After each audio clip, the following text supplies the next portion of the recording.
আসসালামু আলাইকুম ওয়া রাহমাতুল্লাহ। সবাইকে স্বাগতম জানাচ্ছি পাস মেডিসিনের আজকের ক্লাসে। তো আপনারা হয়তো অনেকেই জানেন আমাদের এফসিপিএস পার্ট 1 যে এক্সামটা হয় মেডিসিনের, সেটাতে বিগত কয়েক সেশন ধরে পাস মেডিসিন থেকে কিছু প্রশ্ন একদম হুবহু তুলে দেওয়া হয়।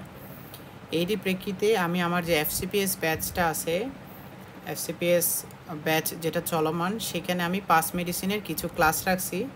কিছু বলতে মেইনলি পাস মেডিসিনের যে সকল প্রশ্ন এফসিপিএস ওরিয়েন্টেড, সেই প্রশ্নগুলো আমি ইনশাল্লাহ সলভ করার ট্রাই করতেছি। তো আলহামদুলিল্লাহ, যারা সামনে পার্ট 1 এক্সাম দেবেন, সামনে জুলাই সেশন বা সামনে জানুয়ারি সেশন যখনই দিবেন, ইনশাল্লাহ ডেভিডসনের পাশাপাশি আপনার পাস মেডিসিনের যদি একটা ভালো নলেজ থাকে, ইনশাল্লাহ আপনার এসবিএতে আশা করি কোনো প্রবলেম হবে না। যেহেতু কিছু সেশনে হুবহু প্রশ্ন দিচ্ছে, so pass medicine must solve করে যাবেন, অ্যাটলিস্ট পুরোটা না হলেও যতটুকু সলভ করা দরকার। এখন কতটুকু দরকার সেটা একজন এফসিপিএস এক্সামিনি যদি উনি আগে পরীক্ষা দিয়ে থাকেন তাহলে উনি বুঝবেন। আর যদি না দিয়ে থাকেন, সেই ক্ষেত্রে আমি রিকোয়েস্ট করব আপনারা চেষ্টা করবেন পাস মেডিসিনের কোনো একটা পিডিএফ ভার্সন অথবা হার্ড কপি হাতে নিয়ে যে সকল প্রশ্ন, এই যে আমি আজকে যে ক্লাসটা নিচ্ছি, দেখবেন এখানে কিছু প্রশ্ন আমি সিলেক্ট করে রাখছি। এই টাইপসের প্রশ্নগুলো হচ্ছে মূলত এফসিপিএস ওরিয়েন্টেড। ওকে, ইনশাল্লাহ আজকের ক্লাসটা হতে হতে আপনারা আইডিয়া পাবেন যে এফসিপিএসে কীরকম প্রশ্ন আসে পাস মেডিসিন থেকে। ওকে, তো আজকে ইনশাল্লাহ গ্যাস্ট্রেন্টোলজির উপর ক্লাস, আমরা ইনশাল্লাহ 3-4টা সেশন রাখবো গ্যাস্ট্রেন্টোলজির উপর। পাস মেডিসিনে যা প্রশ্ন আছে তার মধ্যে এফসিপিএস ওরিয়েন্টেডগুলো অ্যাটলিস্ট ইনশাল্লাহ শেষ করব। তো যারা আমাদের এফসিপিএস ব্যাচে আছেন, আপনারা সবাই জানেন আমরা প্রথমে পুরো ডেভিডসনটা এফসিপিএস ওরিয়েন্টেড হয়ে পড়াই, দেন পাস মেডিসিন সলভ করব, দেন আমরা এক্সাম নিব ইনশাল্লাহ। এভাবে হচ্ছে আমরা আগাচ্ছি। ওকে, সো যারা জিআইটির অলরেডি ডেভিডসন ব্যাচে আছেন, অলরেডি ক্লাসগুলো করছেন, তারা আশা করি পাস মেডিসিনের ভিডিওটা খুব সহজে, মানে ক্লাসগুলো খুব সহজে ধরতে পারবেন। ওকে, আর যারা শুধুমাত্র আমার পাস মেডিসিন ব্যাচে ভর্তি হবেন, তারাও আশা করি আপনারা ডেভিডসন হয়তো যে কোনোভাবে পড়ছেন, ইনশাল্লাহ তারই যে নলেজটা আপনার মাঝখানে আছে, ওই নলেজটাকে কাজে লাগে ইনশাল্লাহ আপনি পাস মেডিসিনের কোয়েশনগুলো সলভ করার ট্রাই করবেন। ওকে, সো আমরা শুরু করি। বিসমিল্লাহির রহমানির রহিম। দেখেন, গ্যাস্ট্রোএন্টারোলজি।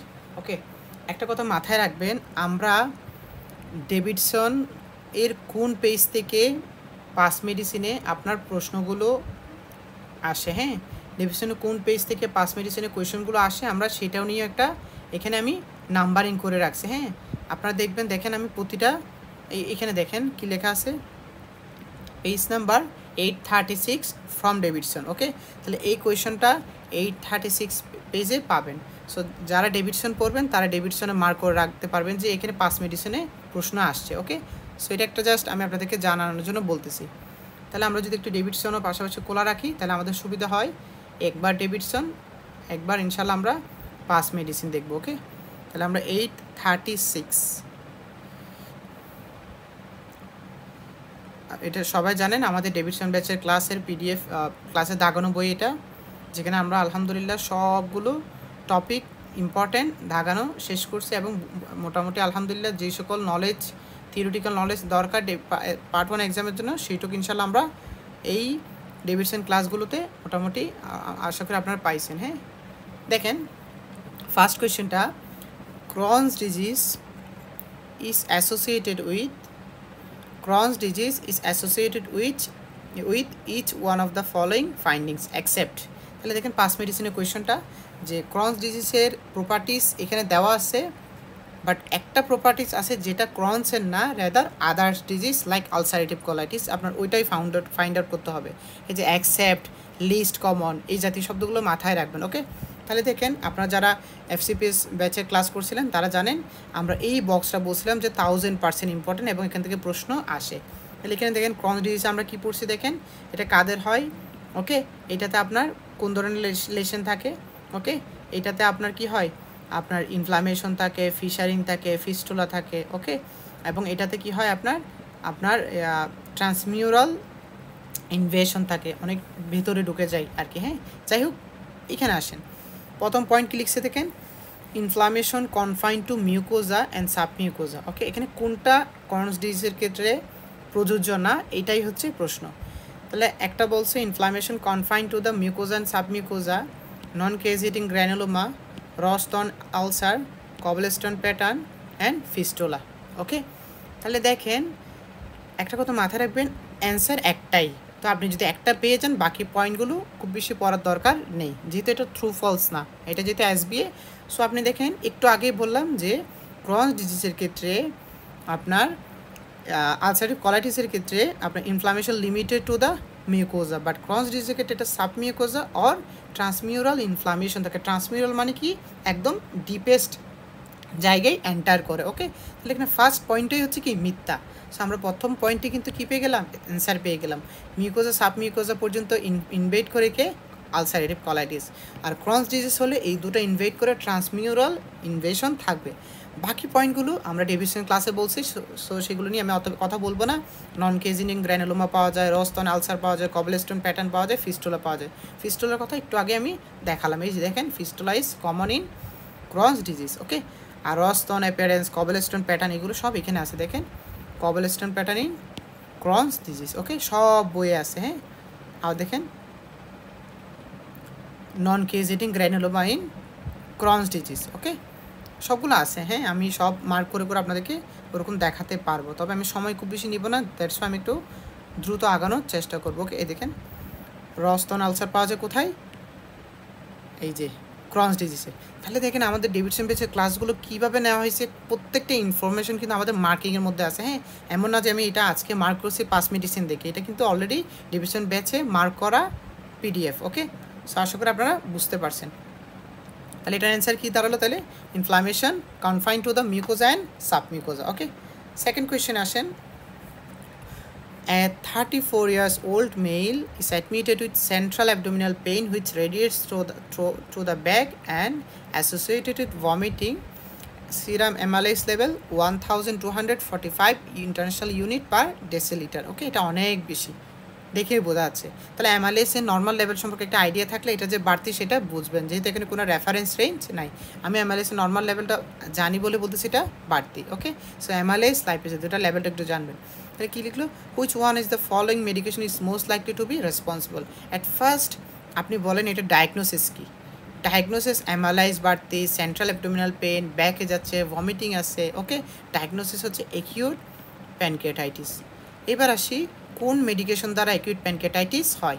আপনাদেরকে বলছিলাম এই বক্স থেকে লাস্ট জুলাই 23 সেশনে প্রশ্ন আসছিল, এই যে প্যানক্রিয়াটাইটিসের যে বক্সটা আছে। ওকে, প্যানক্রিয়াটাইটিসের যে বক্সটা আছে ওখান থেকে লাস্ট জুলাই সেশনে কি আসছে, প্রশ্ন আসছে। আমরা অ্যাকিউট প্যানক্রিয়াটাইটিস একটু করে যাই, এই যে চলে আসলাম অ্যাকিউট প্যানক্রিয়াটাইটিসের বক্সটা, এই যে দেখেন। ওকে, এই যে আমি আপনাদেরকে বলছিলাম এটা গ্যাট স্মেস্ট অন এই নিউমোনিক্স দিয়ে পড়ার জন্য, এবং এখানে ড্রাগটা একটু আলাদাভাবে আমি দাগাই দিয়েছিলাম। ড্রাগের মধ্যে কী ছিল, অ্যাজোথায়াপিন, মার্কেপটোপিওরিন, থায়াজোডাইরেটিক্স, সোডিয়াম ভ্যালপুরেট, আলফামিথাইল ডোপা। তাহলে এখানে আপনার যে অপশনগুলো আছে পাস মেডিসিনের, দেখেন কি আছে অ্যাকিউট প্যানক্রিয়াটাইটিসের জন্য। ফ্যানাইটোইন আছে, যেটা এখন পড়লাম না, ভ্যালপুরেট একটু আগে পড়ছি, এটাও নাই, এটাও নাই, এটাও নাই। So my answer is sodium valproate. Okay, একদম ক্লিয়ার। তাহলে দুটো প্রশ্ন আমরা সলভ করলাম, যে দুটো সলভ করলাম এই দুটোর মধ্যে অলরেডি এইটা মানে এইরকম টাইপসের একটা কোয়েশ্চেন লাস্ট জুলাই সেশনে আসছিল এফসিপিএসে। পরের প্রশ্নে আসি, which one is the following investigation is considered to be gold standard for gastroesophageal reflux disease. তাহলে জার্ডের ক্ষেত্রে ইনভেস্টিগেশন অফ চয়েস কি, গোল্ড স্ট্যান্ডার্ড কি, মাথায় রাখবেন। ইনভেস্টিগেশন অফ চয়েস হচ্ছে এন্ডোস্কোপি, আর গোল্ড স্ট্যান্ডার্ড হচ্ছে কি 24 আওয়ার্স ইসোফেজিয়াল পিএইচ মনিটরিং। কোথায় আছে, ডেভিডসনের পেজ নাম্বার কত, 808।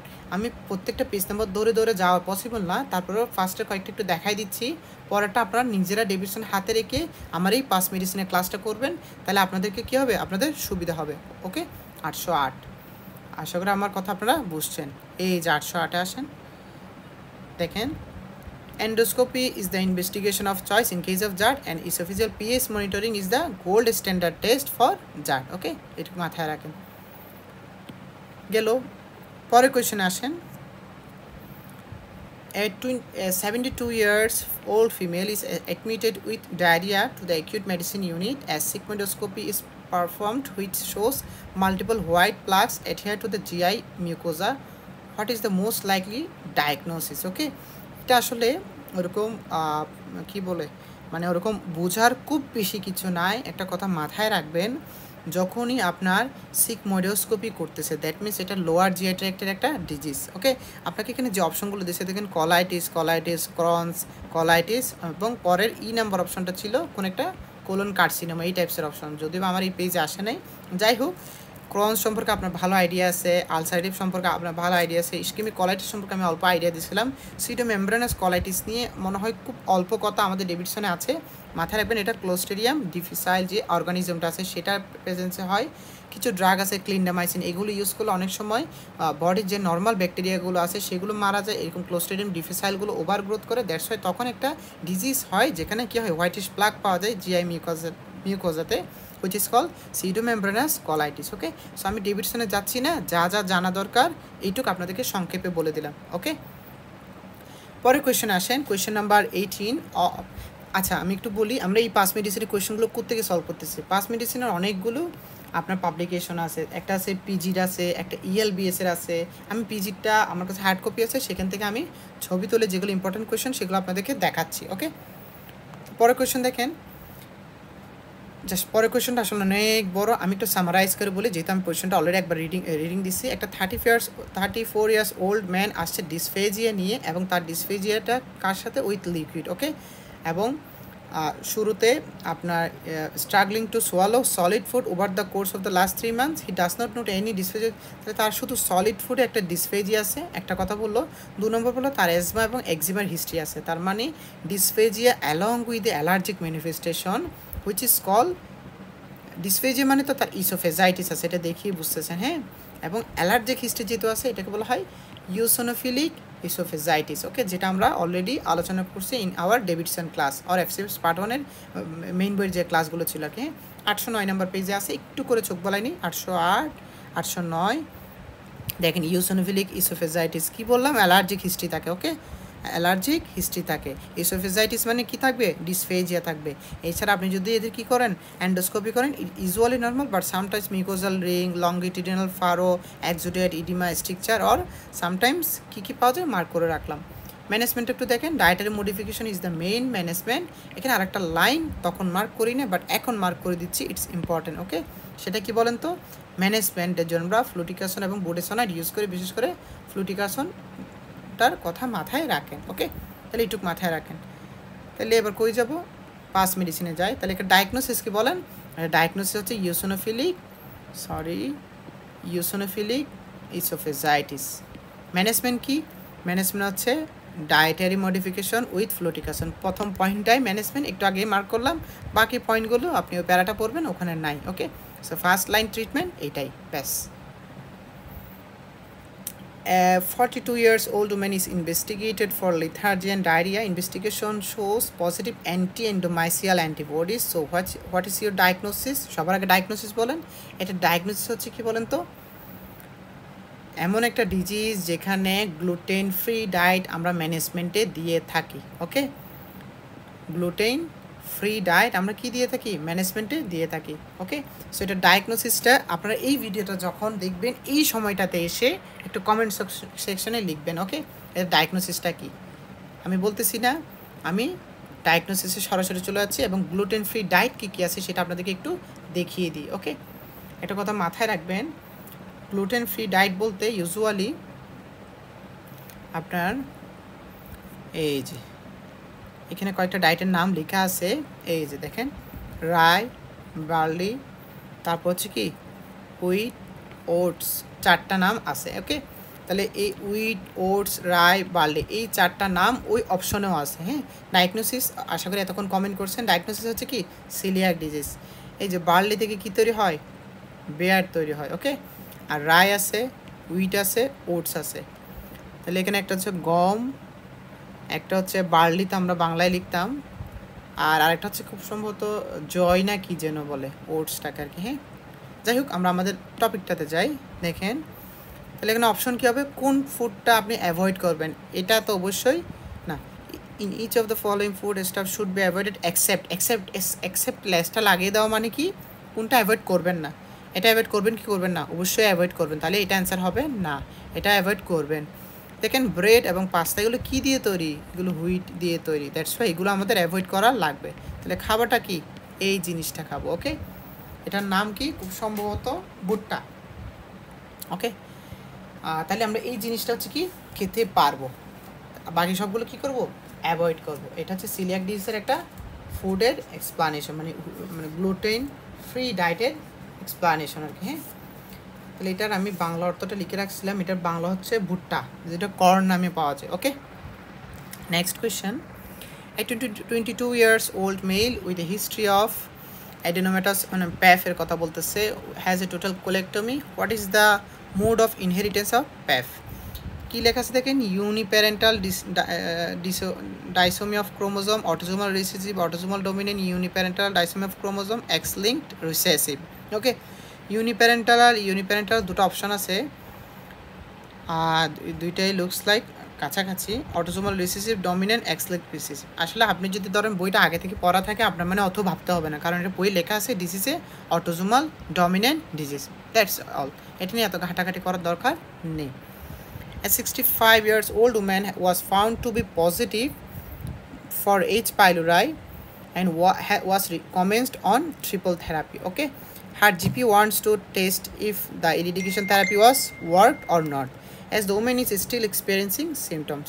তাহলে পোস্ট ইরিডিকেশন থেরাপি মানে আপনার শরীরে একটা ধরেন এইচ পাইলোরি অর্গানিজম ছিল, ট্রিপল থেরাপি পেলেন, এখন এইচ পাইলোরি আছে কি এটা দেখতে চান, ইনভেস্টিগেশন কোনটা করবেন? এটা নাইস গাইডলাইন বলে ইউরিয়া ব্রেথ টেস্টটাই করা লাগে, ব্যাস, এটা নিয়ে আর কোনো ভাবার দরকার নেই।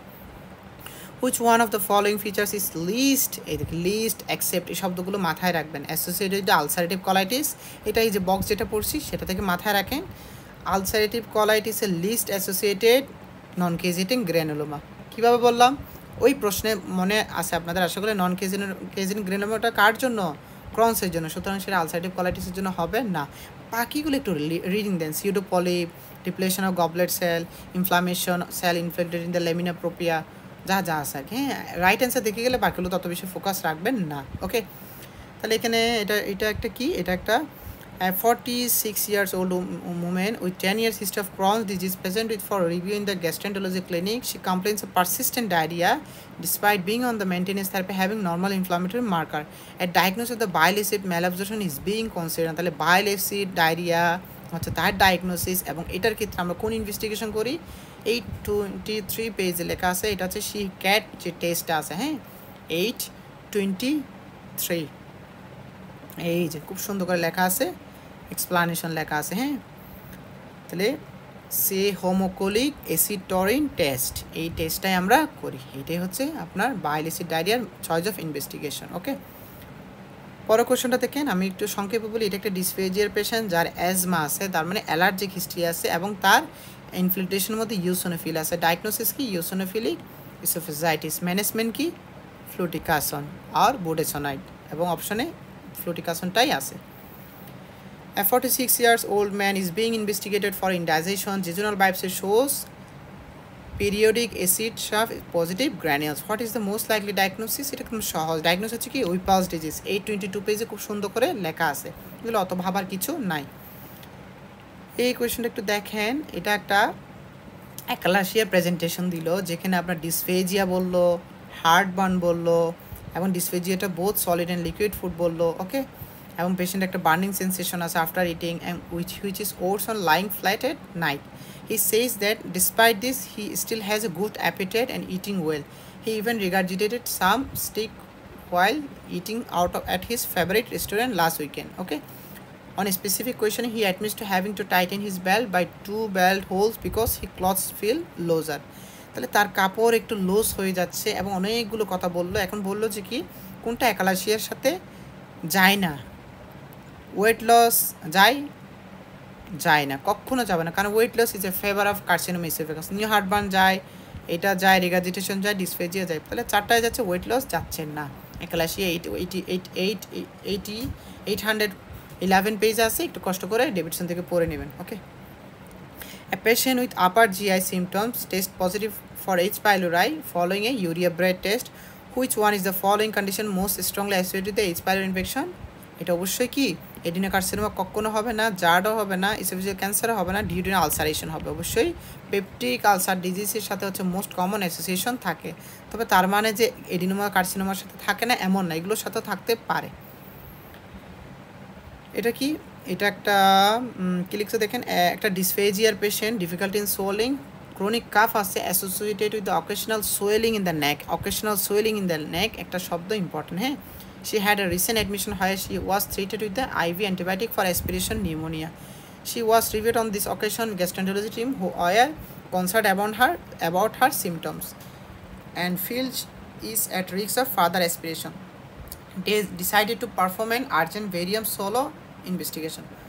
What will be the diagnosis বা barium soloতে কি আসবে? এখানে আসলে ক্লুটা কি জানেন? ডিসফেজিয়া একটা ক্লু, যেটা কোনো একটা ল্যারিংস ফ্যারিংস ইসোফেগাসের ডিজিজ, নাম্বার 1। 2 নম্বর হচ্ছে এখানে যে সুয়েলিংটা আছে, it looks like a case of something protrusion in ফ্যারিংস larynx or oesophagus, এবং এরকম প্রোট্রুশনাল একটা ডিজিজের নাম কি বলেন? Pharyngeal pouch. এবং 811 পেজে গেলে আপনারা এটা নিয়ে একদম ডিটেলস পাবেন, okay. So dysphagia along with the neck swelling এবং history of the aspiration pneumonia and chronic cough also present. So my diagnosis is the pharyngeal pouch. So that's all from this first class of the past medicine. ইনশাআল্লাহ আমরা পরের সেশনে এর পরের question থেকে আলোচনা করব। এখানে পিজি মেডিকেল বুকসের যে বইটা আছে, এখানে অ্যারাউন্ড খুব সম্ভবত 350 মতো প্রশ্ন মানে আছে ফ্রম জিআইটি অ্যান্ড হ্যাপাটোলজি। এখানে জিআই এবং হ্যাপাটোলজি একসাথে দেওয়া পাস মেডিসিনে, বাট আমি আমার সুবিধার জন্য, আমার স্টুডেন্টদের আমরা যারা আমার ডিভিশন ব্যাচে আছেন তাদের সুবিধার জন্য, যেহেতু আমি জিআই আলাদা ক্লাস নিয়েছি, হ্যাপাটোলজি আলাদা ক্লাস নিয়েছি, সো আমি সেপারেট করে আপনাদেরকে পড়াচ্ছি। সো আজকে ইনশাল্লাহ আমরা গ্যাস্ট্রোএন্টারোলজির অনেকগুলো প্রশ্ন শেষ করলাম। নেক্সট দিন সেকেন্ড সেশনে আমরা এর পর থেকে শুরু করবো। ধরেন আমরা আজকে তো 1 থেকে 50, পরের দিন 50 থেকে 100, এভাবে করে ইনশাল্লাহ 4-5টা সেশনে আমাদের সম্পূর্ণ জিআই শেষ হবে। এইভাবে হ্যাপাটোলজি, এভাবে ইচ অ্যান্ড এভরি চ্যাপ্টার ইনশাল্লাহ আমরা শেষ করব। দরকার হলে 100টা ক্লাস নেব, কোনো প্রবলেম নয়। তারপরও পাস মেডিসিনের একটা strong knowledge along with the Davidson knowledge আপনার ইনশাল্লাহ পার্ট 1 এক্সামকে একদম ফুললি কী করবে, একদম স্যাচুরেটেড করে দেবে আপনার প্রিপারেশনটাকে ইনশাল্লাহ, হ্যাঁ। সো ধন্যবাদ সবাই, ভালো থাকবেন, সুস্থ থাকবেন, আসসালামু আলাইকুম।